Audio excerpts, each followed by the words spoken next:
Terus termasuk juga penerimaan siswa baru ya. Iya. Program penerimaan siswa baru di Jawa Barat ini atau di Bandung atau di Indonesia jelas akan bergulir terus.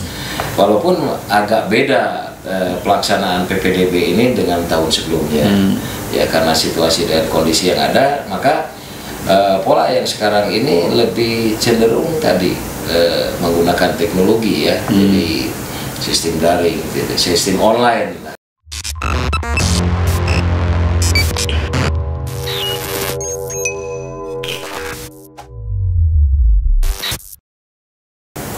Halo kawan-kawan, balik lagi dengan saya Nuran Pikolbi dalam channel Dialektika Official. Hari ini hari yang spesial karena saya bertandang ke SMA Negeri 8 Kota Bandung. Nah, ini adalah Pak Suryana. Beliau kepala sekolah sekaligus ketua MKKS. Nah, nanti kawan-kawan bisa nanti lebih jelasnya dijelaskan oleh Pak Suryana apa itu MKKS. Nah, diskusi kita hari ini bicara tentang masih ada seputar COVID, Pak. Ya. Karena tahun-tahun ini ya 2020 ini tahun-tahunnya COVID gitu. Luar biasa, kita ya. Bukannya musuhan, ada jarak 1 meter ini ikut dalam program pemerintah protokol COVID. Gitu. Nah, sebelumnya gimana Pak kabarnya? Alhamdulillah kita baik-baik saja, sehat saja. Apalagi untuk keluarga besar SMA Negeri 8 Bandung, baik kita para pendidik, tenaga pendidikan dan termasuk siswa-siswanya alhamdulillah dalam keadaan sehat. Ya. Dari kapan libur Pak nih? Ini sudah kurang lebih ya, kita semuanya ya masih ada yang mayoritas sih WFH, anak-anak juga ya. belajar di rumah gitu, belajar di rumah. Ini tahun yang sangat luar biasa lah. Belum pernah semua. Sesuatu yang barangkali kita pernah duga. Iya, belum pernah duga Bahwa kita akan mengalami kejadian seperti ini. Iya. Tapi ya walaupun bagaimana kita harus optimis, harus kita yakin bahwa kita bisa memenangkan pertarungan ini. Betul. Walaupun musuhnya nggak kelihatan ini. Musuhnya nggak kelihatan. Tapi kita harus tetap memenangkan pertarungan ini. Betul. Nah, Pak, sebetulnya dari kemarin libur ini kan dari pihak sekolah nggak menyangka begini ya kan? Saya kira bukan hanya sekolah, semuanya nggak nyangka. Semuanya. Khususnya di dunia pendidikan yang paling kita tidak menduga sekali bahwa kita akan mengalami segala proses harus kita laksanakan di rumah masing-masing gitu. Ya tapi ya tadi mudah-mudahan semuanya ada hikmahnya lah. Ya, mudah-mudahan kita bisa menang melawan peperangan ini. Ya.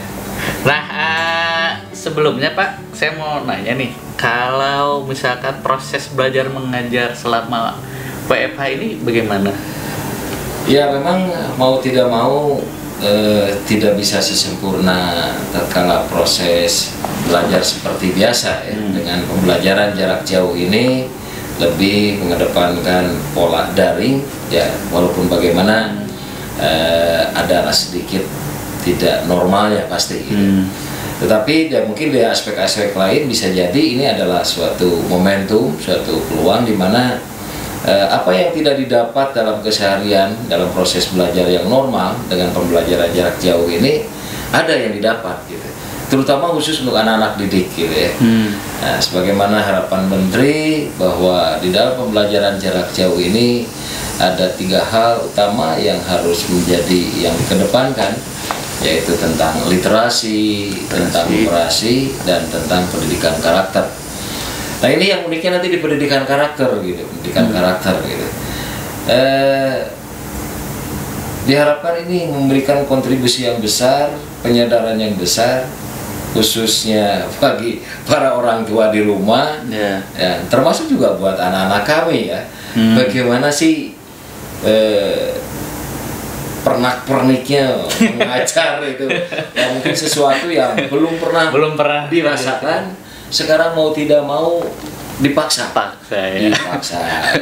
apalagi untuk pendidikan dasar kita lihat ya, ibu-ibu sekarang terpaksa harus ngajari anaknya yang masih PAUD. Iya itu ya paling dasar yang sangat terasa gitu ya, sangat terasa. Paling ini apa ya, paling melekat gitu buat guru-guru. Maka ini sesuatu yang luar biasa lah. Suatu yang luar biasa yang tadi kita selalu optimis, selalu yakin di balik musibah ini, pandemi COVID-19 ini, ada hikmah-hikmah besar yang bisa kita dapat. Mudah-mudahan, amin. Nah, itu. Nah, sebelumnya kawan-kawan juga banyak yang bertanya persoalan bagaimana kemudian kegiatan ekstrakurikuler dan yang lain. Kan ini otomatis semua ikut berhenti dan yang lain. Bagaimana kemudian kemarin yang sempat viral di sosmed itu ada yang disebut dengan kelas 3 itu, Pak, disebutnya angkatan corona nih. Karena mengalami corona, generasi corona. Nah, gimana pendapat lo melalui proses-proses sekolah itu? Ya, saya kira kalau stuck sekali enggak ya. Kegiatan school masih kita laksanakan. Contoh ya di 8 sebetulnya hari ini kita launching YouTube pelepasan anak kelas 12. Oh, mantap. Nah, hari ini ya kita tetap jalan. Termasuk juga kegiatan lomba anak-anak kita desain berbasis teknologi itu sendiri. Ya. Jadi walaupun harus ada kebiasaan jarak jauh gitu ya. Jadi secara tidak langsung dari kejadian ini baik tenaga pendidik maupun peserta didik dan orang tua juga dipaksa untuk lebih inovatif dan lebih kreatif. Jadi kita tadi tidak perlu pesimis lah. Ya, kita optimis saja. Ya, kita banyak hal yang bisa kita dapat dari kejadian ini. Kalau secara anjuran dari Dinas Pendidikan, Pak, selama ini kan sekolah harus diliburkan sampai kapan, Pak, kira-kira? Ya mungkin kalau kita lihat anjuran atau surat edaran terakhir gitu, gimana? Sampai 19 Mei ya, bisa jadi nanti ya sangat situasional ya, sebab kalau kita lihat pemerintah pusat sendiri kan sampai tanggal 29 Mei ya, tanggal 29 Mei. Nah, mudah-mudahan situasinya semakin baik ya, sehingga ini tidak berkepanjangan. Nah, gimana sih berharap ya Juni itu sudah bisa normal lagi, bisa bulan Juni itu gitu ya, bulan Juni itu. Nah, kan artinya kan kelas 12 ini kan harusnya menghadapi UN yang terakhir karena tahun depan sudah tidak ada UN ya.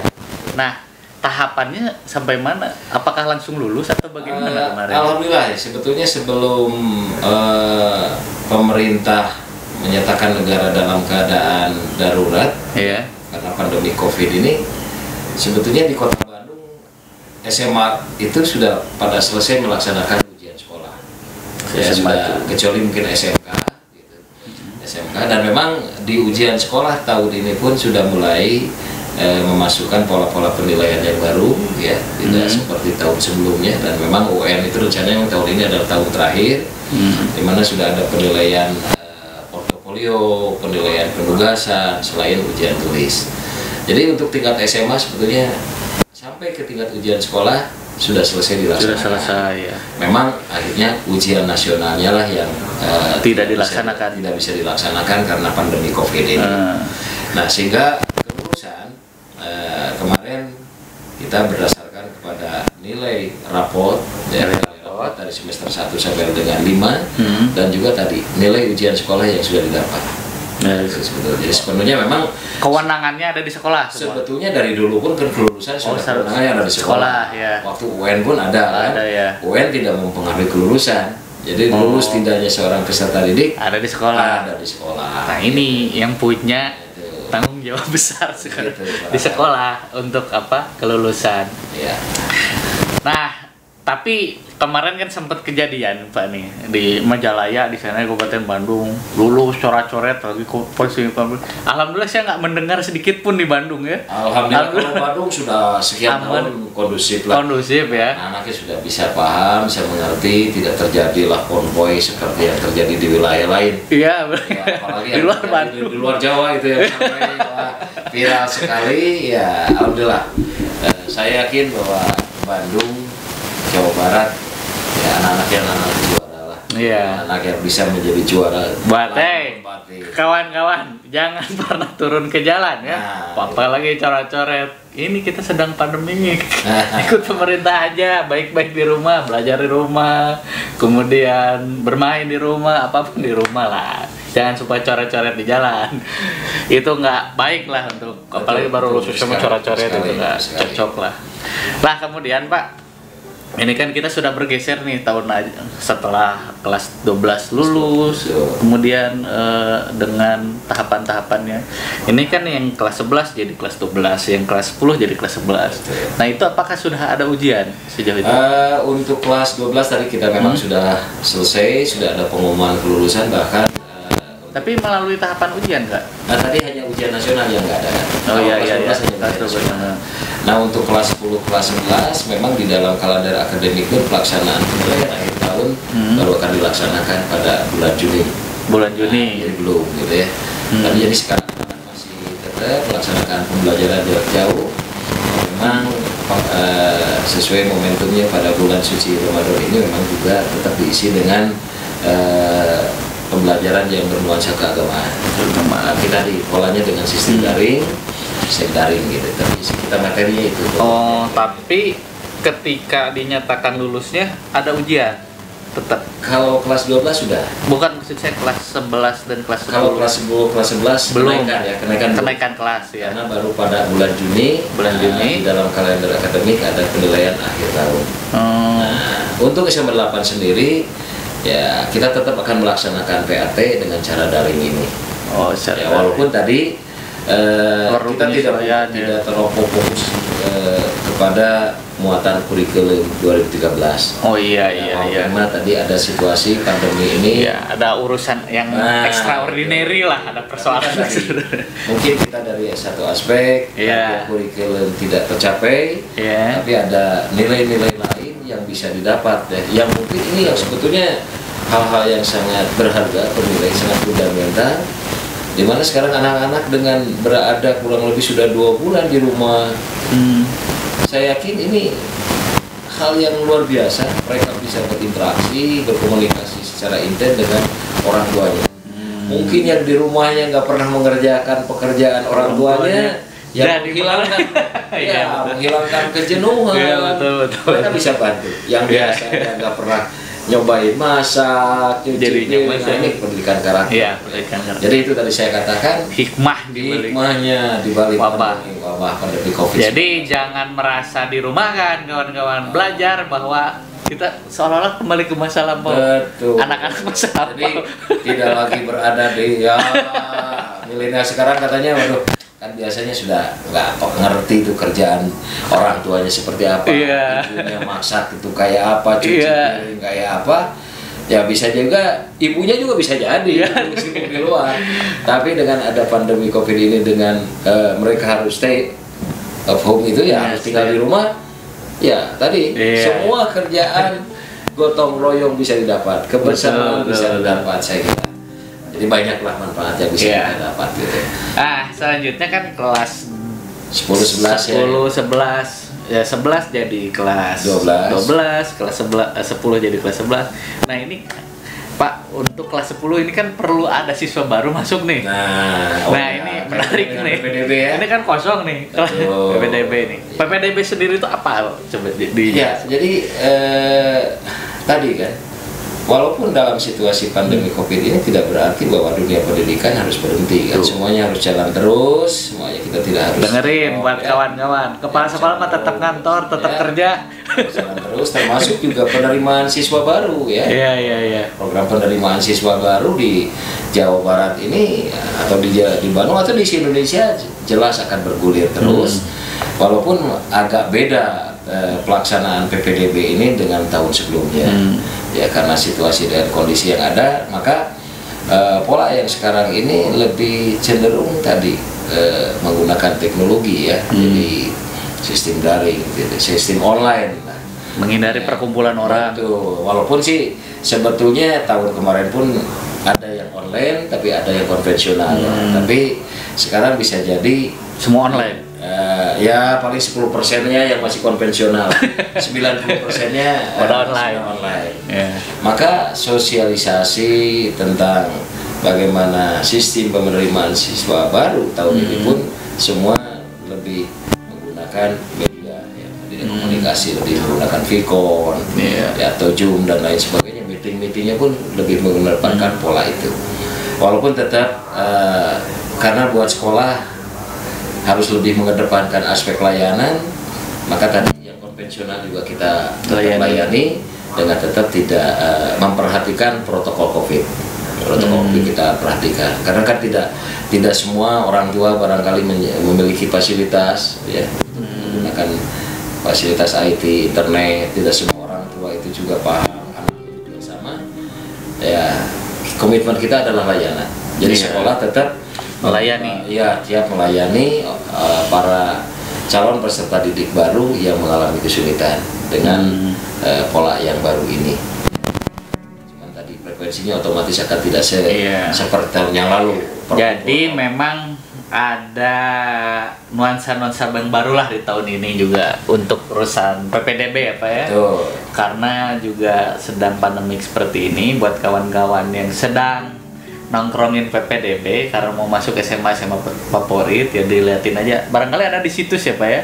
Ada di semuanya. situs Di web distrik ada, di web semua sekolah juga sudah mulai. Sudah mulai. Yang jelas publikasi ini sangat intens kita lakukan. Intens ya.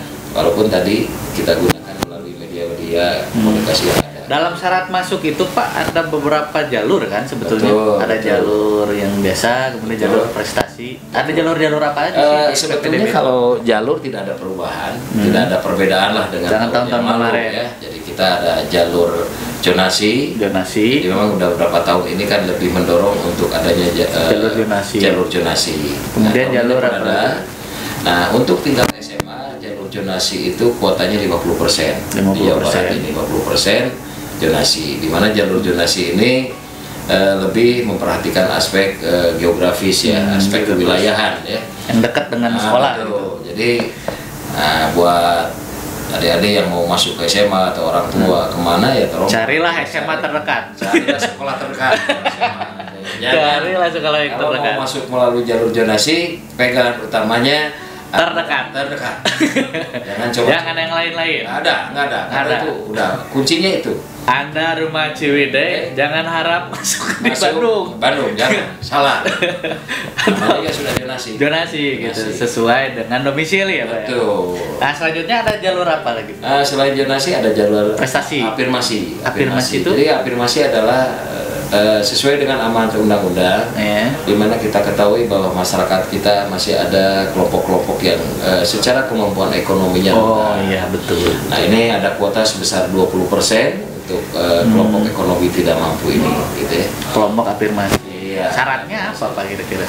Ya syaratnya tadi pada umumnya kan orang-orang tidak mampu dari pemerintah ada memiliki kartu sehat, Iya. sejahtera dan lain sebagainya. Kalau nggak Indonesia 4 kartu. Tapi mungkin bisa jadi ya pemerintah dalam situasi COVID ini bisa jadi ada pemerintah daerah mengeluarkan surat keterangan kerjasama dengan dinas SKTM sosial, gitu ya. Ya tidak tertutup kan. Karena kita lihat bahwa dampak dari pandemi COVID ini orang-orang yang asal mulanya mereka mampu bisa bergerak jatuh miskin. Betul. Maka mau betul tidak ya. mau ya. Nah di sini Jadi pemerintah ada kuota 20%. ya, jadi jalur harus ada langkah afirmasi. antisipatif lah dari pemerintah bagaimana anak-anak Jawa Barat ini bisa terus sekolah. Oke. Jangan sampai gara-gara tidak terpayungi jatuh miskin mereka tidak memegang Wah, data jangan pun. sampai ya. Nah itu jadi prinsipnya semua anak di Jawa Barat ini harus sekolah. Harus sekolah. Semua diakomodasi ya. Betul. Mau di negeri maupun di swasta. Betul. Nah, tinggal pilihannya jangan terlampau semuanya ingin masuk negeri dong. Iya. Nah, harus siap juga sekolah di swasta. Hmm. Karena kan daya tampung negeri terbatas juga, nggak mungkin ya, nggak mungkin. Yang penting semua anak Jawa Barat bisa sekolah, Ya. itu yang utama gitu. Oh ya. Kemudian Pak, kalau ada jalur zonasi, afirmasi, ada juga selanjutnya jalur prestasi. jalur prestasi. Nah, kuotanya berapa persen? Itu jalur prestasi kuotanya 25%. 25%. Ya. Nah, itu untuk prestasi di sini adalah anak-anak yang punya prestasi di bidang akademik. Akademik ya, ada juga prestasi yang menyangkut kejuaraan perlombaan. Oh Ya, iya, non akademik ada ya, ya. itu anak juara apa? Juara di Singapura, matematika di itu.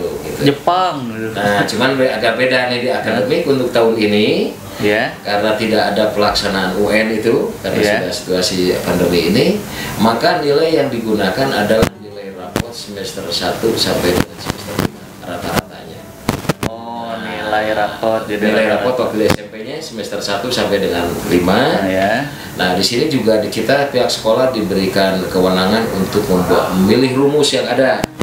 Ada sekolah yang memilih rata-rata nilai rapot kelompok A itu ada 7 mafel dari semester 1 sampai dengan 5 ditambah rata-rata UN selama 3 tahun yang diperoleh oleh sekolah itu. Oh iya. Nah, jadi dilihat juga asal sekolahnya. Jadi itu untuk setidaknya ada jalur prestasi sekolah yang punya prestasi bagus UN selama 3 tahun ya. Ada pola itu. Selain itu juga ada jalur perpindahan tugas orang tua, kuotanya ada 5%. Oh. Iya. Jadi prinsipnya yang jalur pertama, donasi, afirmasi, prestasi dan perpindahan tugas orang tua. Oh, kalau bapaknya itu misalkan pindah tugas ya. Pindah tugas kayak polisi, tentara yang sering pindah ke Bandung. Nah, tinggal dia bawa itu bisa masuk di slot perpindahan tugas ya. Wah, memang sudah hatam Pak. Sudah berapa tahun Pak mengajar di dunia pendidikan? Ya sudah hampir 35 tahun lah saya. Wah, umur saya nggak cukup. Sudah 35 tahun. 30 tahun di dunia pendidikan Pak? Iya, lebih mungkin. Bahkan tahun 84 lah saya diangkat pertama jadi guru gitu. Waduh, saya belum dipikirkan lahir di dunia ini. Luar biasa juga ya. Jadi itulah sekilas ya. Sekilas tentang BPDB, kemudian kawan-kawan kalau mau ada yang tanya bisa dibuka di websitenya SMA 8, bisa juga di websitenya Disdik. Sosialisasi selain di online, kemudian kita tidak menutup tadi secara konvensional, tapi tadi tetap memperhatikan protokol COVID ya. Protokol kita jaga. Iya, ada kalian masih di rumah, kepala sekolah bolak-balik ke rumah kantor gua. Ya sulit sih kalau betul full kayak pas sulit. Sulit karena ada hal yang harus diurus juga. Betul, gitu. Gitu aja, barangkali kalau ada pertanyaan boleh dicek deskripsi, kita akan sampaikan juga website untuk terkait dengan PPDB. Jangan lupa juga like, share, and subscribe channel Dialektika Official. See you next time. Audio Jungle.